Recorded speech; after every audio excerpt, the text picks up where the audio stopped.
Welcome back to my channel. Let's get straight to it. China strikes back. New port fees and sanctions rattle markets.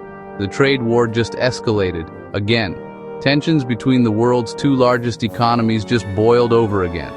In a dramatic escalation, China has hit back hard against the United States, following Washington's decision to expand its export control blacklist, a move Beijing says is politically driven and legally unjustified.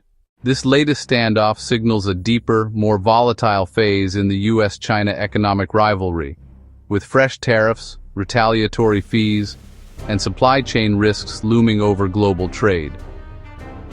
Washington moves. First, new sanctions on Chinese firms. The spark?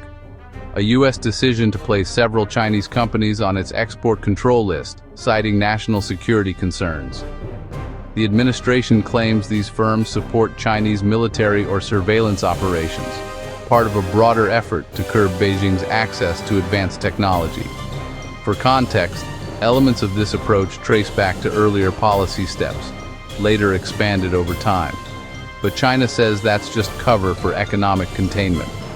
Beijing immediately condemned the move, accusing Washington of abusing national security and weaponizing trade rules to suppress Chinese tech and industrial capacity. A spokesperson from the Ministry of Commerce stated, "The U.S. is overstretching national security and abusing long-arm jurisdiction.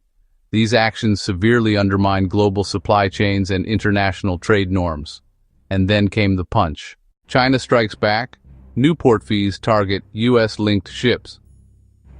Just hours after the sanctions were announced, China retaliated.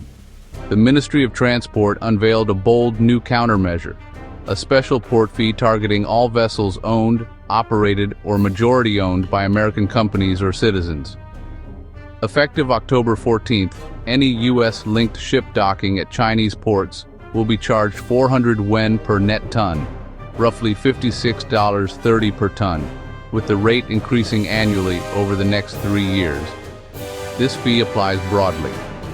U.S.-flagged vessels, U.S.-built ships, ships where U.S. entities hold 25% or more ownership, a move that will not only hit American shipping firms, but potentially reshape global logistics flows.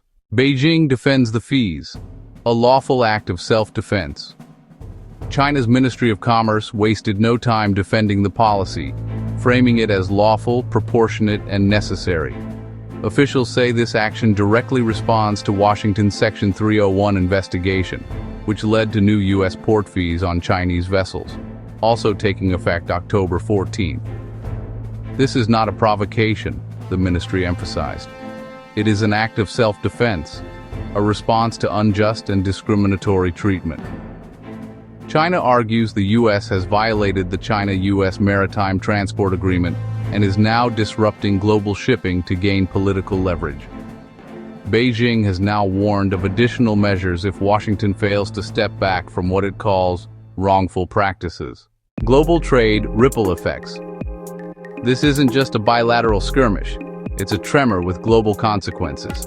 Analysts warn the new export controls will tighten restrictions on China's advanced tech and manufacturing sectors, while the retaliatory port fees are likely to increase shipping costs, disrupt freight schedules, strain U.S.-China supply chains already under stress.